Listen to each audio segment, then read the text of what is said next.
Hey everyone, today we will discuss how to calculate descriptive statistics using Excel's analysis tools. Okay? Una po natin gagawin is open po natin yung Microsoft Excel natin. Ayan, makikita po natin meron po tayong English grade, Math grade, and Science grade. And now, para pamukha natin yung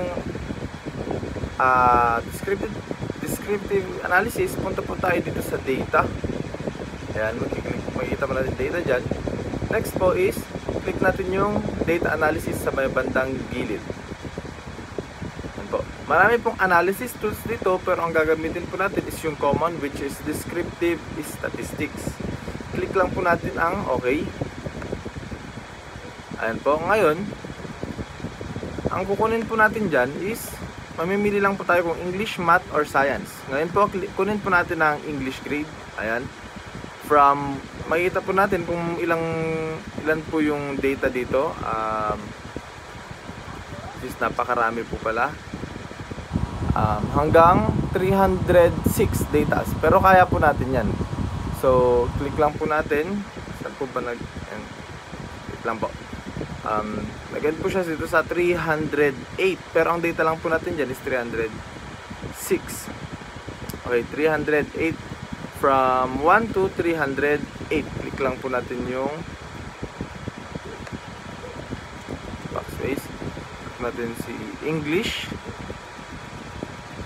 F po si English, kaya lalagay natin dyan is 1 to 308. Ayan. Click po natin. Pag di po nakaklik sa inyo itong labels in front row, i-click nyo rin po yan. I-click din po natin sa tatlong to. Ang i-click po natin is new workbook.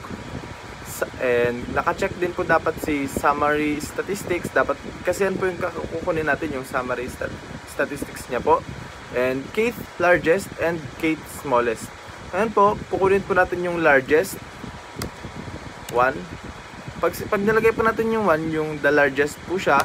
Or pag 2 naman po ang ilalagay natin, yung second largest po siya. So, ang gusto ko po ay the first largest and the first smallest. So, 1 and 1 po yan. Ayan lamang po. After nyo po ma-fill upan yung mga yan, i-click nyo lang po itong okay. And antayin lang po natin.